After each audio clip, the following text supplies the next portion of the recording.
Donald Trump hasn't shown a particular obsession with Gaza, but he has made statements about it, especially in the context of U.S. foreign policy, Israel, and his criticism of President Biden. His interest in Gaza mostly relates to support for Israel. Trump has been a strong supporter of Israel and often frames the conflict in Gaza as a security issue for Israel. During his presidency, he moved the U.S. Embassy to Jerusalem, recognized Israeli sovereignty over the Golan Heights, and brokered the Abraham Accords.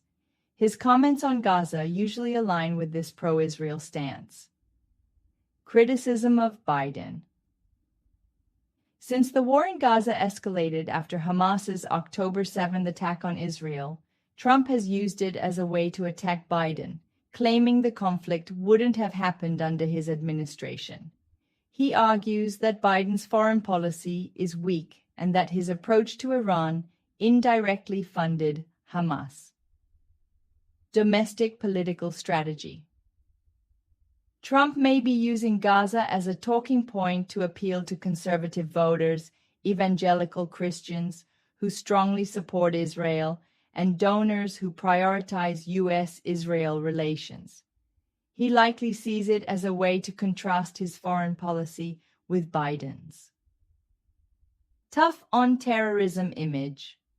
Trump often brands himself as being tough on terrorism and radical groups.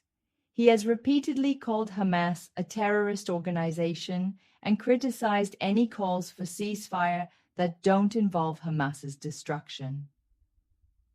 His rhetoric around Gaza isn't necessarily unique to him. Many Republicans and conservatives share similar talking points, but his outspoken and provocative